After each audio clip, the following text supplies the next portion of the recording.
Hello, जय हिंद दोस्तों। मैं शुभम आपका स्वागत करता हूं आपके अपने इस यूट्यूब चैनल शुभम ई क्लासेस में। आज की क्लास हमारी स्टैटिक जीके की क्लास होने वाली है और आज की क्लास में हम स्टैटिक जीके के टॉप 35 इंपॉर्टेंट क्वेश्चन डिस्कस करने वाले हैं।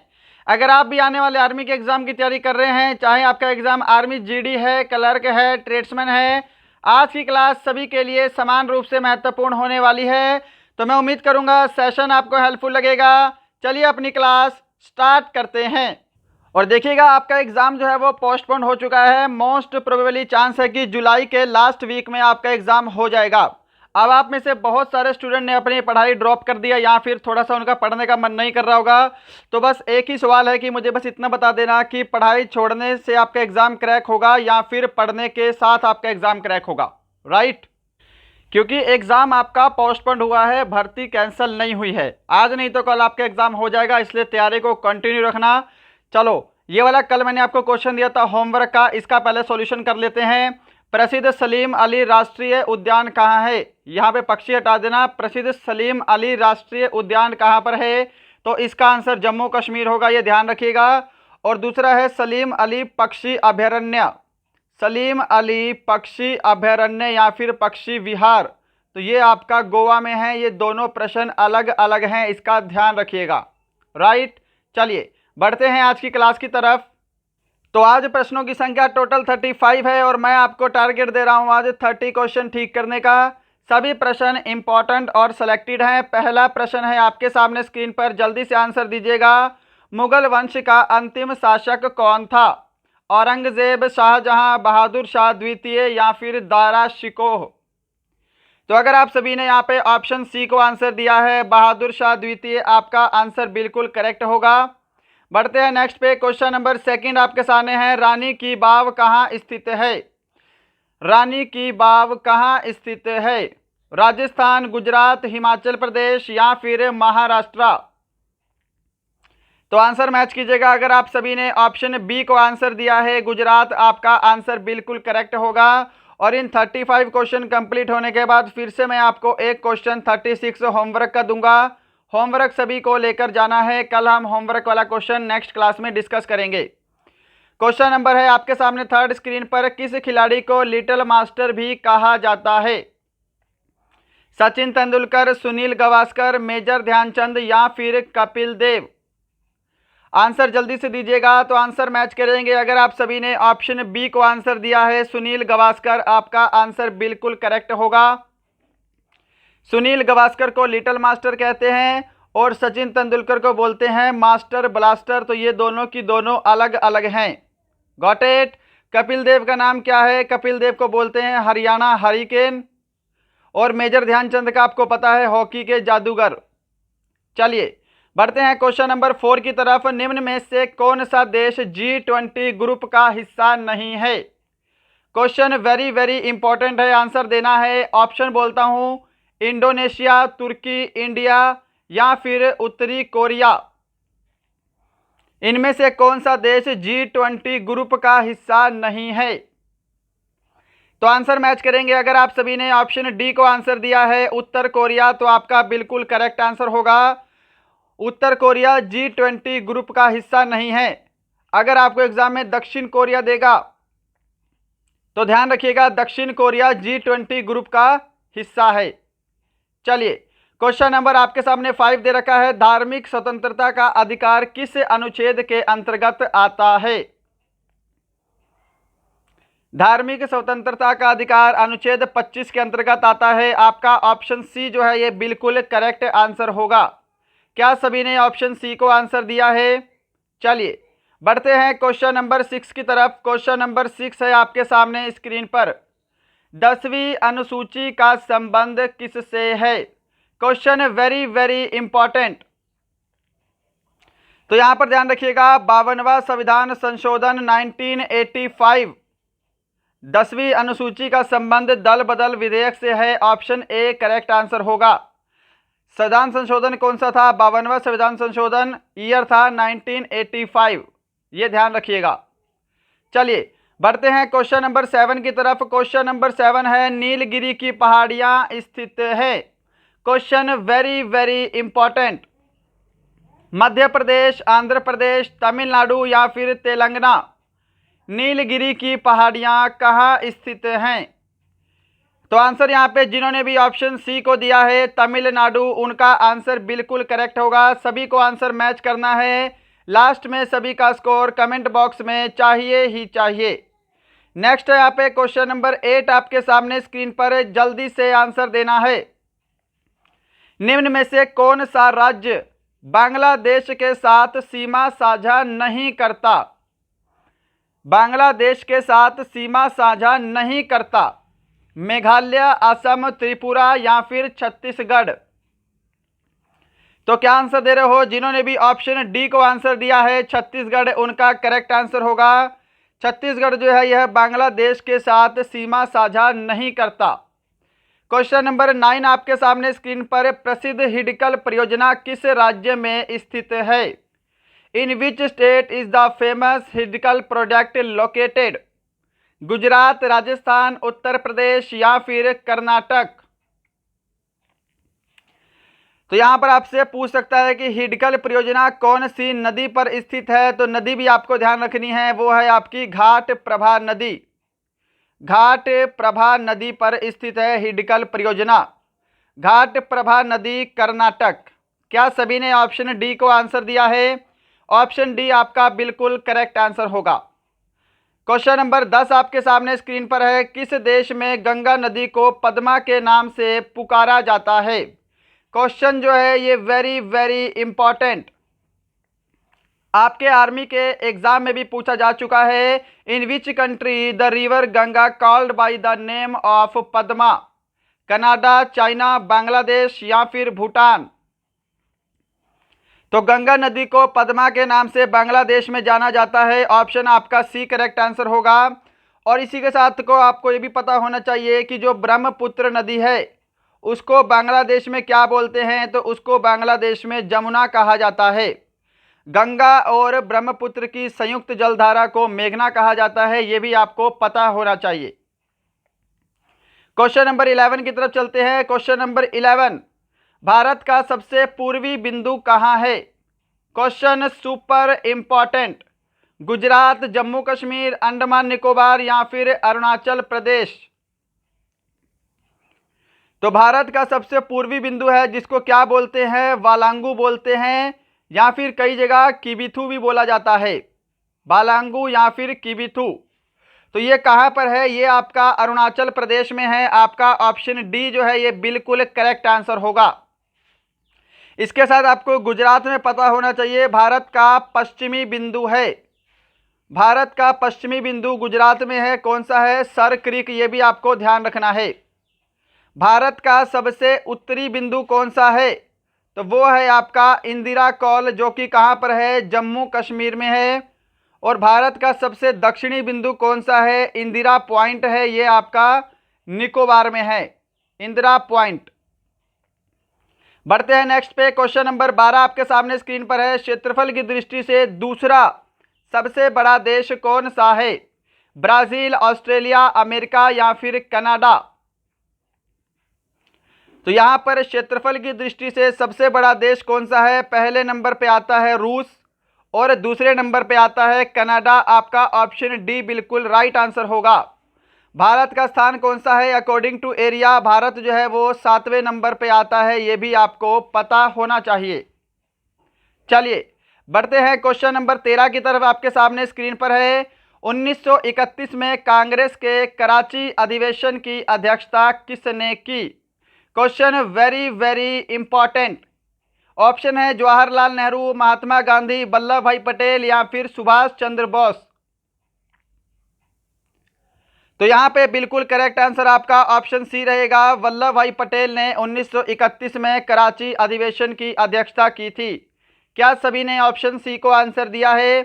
चलिए बढ़ते हैं क्वेश्चन नंबर 14 की तरफ। आपके सामने है, कौन सा राज्य सर्वाधिक गन्ने का उत्पादन करता है? क्वेश्चन वेरी वेरी इंपॉर्टेंट और मैं बोलूंगा बहुत ही ज्यादा स्टैटिक क्वेश्चन है। यहां पे जिन्होंने भी ऑप्शन सी को आंसर किया है उत्तर प्रदेश, उनका आंसर बिल्कुल करेक्ट होगा। चलिए बढ़ते हैं नेक्स्ट पे। क्वेश्चन नंबर 15 आपके सामने है। मूल अधिकार का वर्णन किस भाग में वर्णित है? भाग 1, भाग 2, भाग 3 या फिर भाग 4? तो सबसे पहले आपको पता होना चाहिए मौलिक अधिकार जो है ये यूएसए के संविधान से लिए गए हैं, यानी कि संयुक्त राज्य अमेरिका के संविधान से लिए गए हैं, और इसका वर्णन भाग 3 के अंतर्गत आता है। ऑप्शन सी करेक्ट होगा। अगर आपसे एग्जाम में अनुच्छेद पूछेगा तो अनुच्छेद भी आपको ध्यान रखना है, अनुच्छेद 12 से लेकर 35 तक। चलिए क्वेश्चन नंबर 16 आपके सामने है। भारतीय रासायनिक जैविक संस्थान कहाँ है? शोध संस्थान मैं आपको बिल्कुल कंप्लीट करवा चुका हूं, उसके ऊपर मैं आपको स्पेशल वीडियो दे चुका हूं। ओके, तो यहां पर आपसे पूछा है भारतीय रासायनिक जैविक संस्थान कहाँ है। तो अगर आपने मेरा शोध संस्थान वाला वीडियो देखा है तो ये वाला क्वेश्चन गलत नहीं होगा। ऑप्शन आपका सी करेक्ट आंसर होगा, कोलकाता में स्थित है। क्वेश्चन नंबर आपके सामने 17 है। कोटा शहर किस नदी के किनारे बसा है? कोटा शहर किस नदी के किनारे स्थित है? बिल्कुल करेक्ट आंसर यहाँ पे आपका ऑप्शन डी रहेगा, चंबल नदी के किनारे कोटा शहर स्थित है। क्वेश्चन नंबर 18 है जी, सामने स्क्रीन पर आंसर जल्दी से देना है। राजा राम मोहन राय को किसने युग दूत कहा था? Question very very important and very very static. Option आपके सामने है, अगर आपको समय चाहिए तो सेशन को जरूर रोकिएगा। राजा राम मोहन राय को युगदूत कहा था सुभाष चंद्र बोस ने। ऑप्शन आपका ए बिल्कुल करेक्ट आंसर होगा। चलिए बढ़ते हैं नेक्स्ट पे। क्वेश्चन नंबर 19 आपके सामने है। एनी बेसेंट भारतीय राष्ट्रीय कांग्रेस की अध्यक्ष कब बनी? एनी बेसेंट क्या है? भारतीय राष्ट्रीय कांग्रेस की पहली महिला अध्यक्ष है, पहली फीमेल हेड, और ये 1917 में भारतीय राष्ट्रीय कांग्रेस की अध्यक्ष बनी थी। ऑप्शन आपका बी बिल्कुल करेक्ट आंसर होगा।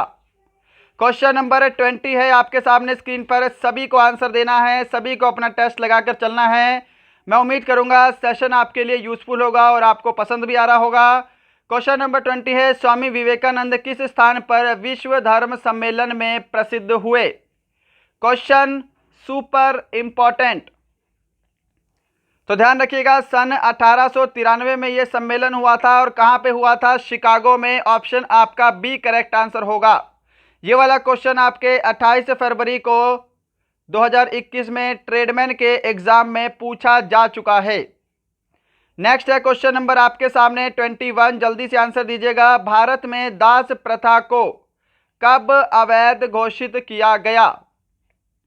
और मैं बोलूंगा इस प्रश्न का लेवल क्या है? मीडियम है। बहुत ही कम स्टूडेंट का ये वाला क्वेश्चन राइट होगा। भारत में दास प्रथा को कब अवैध घोषित किया गया? ऑप्शन आपका बी करेक्ट आंसर होगा, 1843 में। क्वेश्चन नंबर है आपके सामने 22 स्क्रीन पर। स्वामी दयानंद सरस्वती का मूल नाम क्या था? जल्दी से आंसर दीजिएगा, क्वेश्चन इंपॉर्टेंट है। तो देखो जी, नरेंद्र नाथ दास आपको पता होना चाहिए। स्वामी विवेकानंद का क्या है? मूल नाम है स्वामी विवेकानंद। महेश दास क्या है? बीरबल का मूल नाम है, यह भी आपको पता होना चाहिए। बीरबल के बचपन का नाम महेश दास था। और आपसे स्वामी दयानंद सरस्वती का पूछा है तो ये आपका क्या होगा? मूल शंकर। ऑप्शन सी बिल्कुल राइट आंसर है। चलिए बढ़ते हैं नेक्स्ट पे। क्वेश्चन नंबर 23 है आपके सामने स्क्रीन पर। नॉर्वे का राष्ट्रीय चिन्ह क्या है? क्वेश्चन वेरी वेरी इंपॉर्टेंट और very very static. Water lily, golden road, शेर या फिर ईगल? नॉर्वे का राष्ट्रीय चिन्ह क्या है? ऑप्शन आपका सी बिल्कुल करेक्ट आंसर होगा। शेर जो है यह नॉर्वे का राष्ट्रीय चिन्ह है। बढ़ते हैं नेक्स्ट क्वेश्चन की तरफ। क्वेश्चन नंबर 24 है। फटाफट से क्लास को खत्म करेंगे, आपका ज़्यादा समय यहाँ पर इन्वेस्ट नहीं किया जाएगा। और जो क्लर्क वाले विद्यार्थी है वो शाम को 7 बजे तैयार रहना। डेली शाम को 7 बजे आपकी इंग्लिश की क्लास होगी हमारे इसी चैनल पर। क्वेश्चन नंबर 24 है आपके सामने। पोंगल किस राज्य का प्रमुख त्योहार है? उत्तर प्रदेश, पश्चिम बंगाल, त्रिपुरा या फिर तमिलनाडु? तो पोंगल जो है यह तमिलनाडु का प्रमुख त्योहार है। ऑप्शन आपका डी बिल्कुल करेक्ट आंसर होगा। क्वेश्चन नंबर 25 की तरफ चलते हैं। आपके सामने स्क्रीन पर भारतीय रिजर्व बैंक का राष्ट्रीयकरण कब हुआ। क्वेश्चन जो है ये वेरी वेरी इंपॉर्टेंट है, ध्यान रखिएगा। जल्दी से पहले इस प्रश्न का आंसर दीजिएगा।